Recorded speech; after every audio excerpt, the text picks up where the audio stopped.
Today is Spa Day. So, nandito tayo sa Sarai Spa sa Marquis Hotel. Yan, makikita nyo, lounge pa lang, pack na pack na. Very relaxing ang vibe at ang lakas makasyala. Dito nga po, meron na agad nag-aabang sa inyo para asikasuhin kayo all throughout your journey. Ito naman yung locker room nila. Dito kayo mag-iiwan ng gamit at dito rin kayo magpapalit ng robe. Pagkapalit ng robe, pupunta na nga kayo sa waiting area. Sa waiting area, maraming upuan at di kayo magsisiksikan. Marami ditong water, detox water, meron dyang fruits and free snacks. Pwede kayong mag-chill dito habang naghihintay. Tara, i-try natin tong detox water nila. Itsura pa lang, maasim na. Pwede nga rin pala kayong kumuha dito ng mga snacks nila. So, marami silang fruits, meron ding dates, and mga nuts. After nito, papasok na ako para matry yung amenities nila. Magkabukod yung pambabae at panlalaking amenities. So, nandito tayo sa women's and so far, solo ko yung lugar. Ito yung steam bath nila. So, mainit dito pero mahamog. Charot! So, yan nga, pumausok sa steam bath, syempre. Mag-ala-siomay tayo dyan mamaya. Meron din ditong jacuzzi. Meron ding upuan para makapag-relax pa rin kayo sa loob. Yung lighting nila dito very dim para very relaxing talaga. Di mawawala ang mga free water and mga towels. Ito naman yung tinatawag kong shower roll over me. Meron sa taas, meron sa gilid, at meron din sa harap. Ito naman yung ice room. Hindi ko nga alam paano to gamitin eh. Baka pwedeng pang halo-halo. Char. Mas gusto ko ng mais con yelo.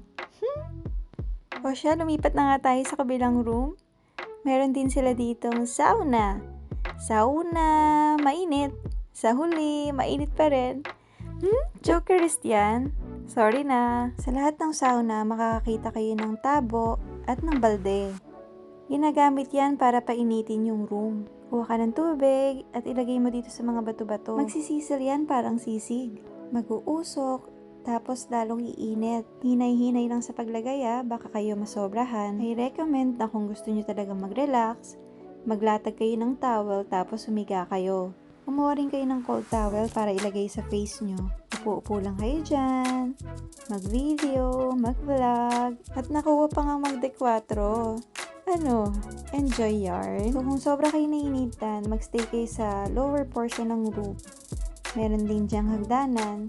So, kung gusto nyo mas mainitan, magstay naman kayo sa upper portion. Doon kasi talaga lumalabas yung singaw ng init. Huwag kayo masyadong magtagal dito.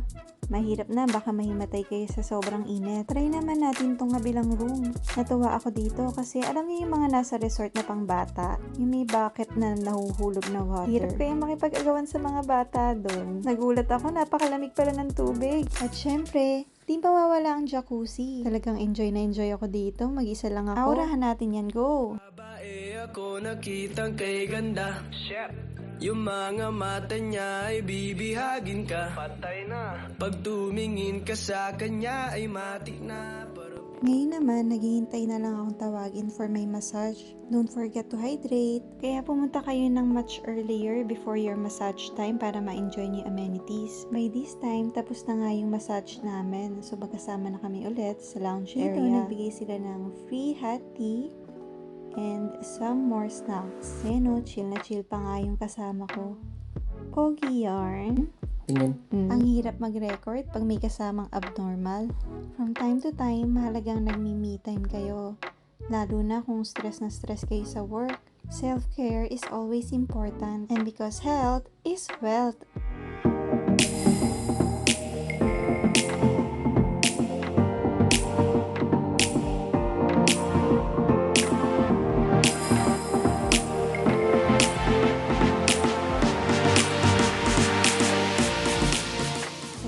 Bye-bye! Thank you for watching!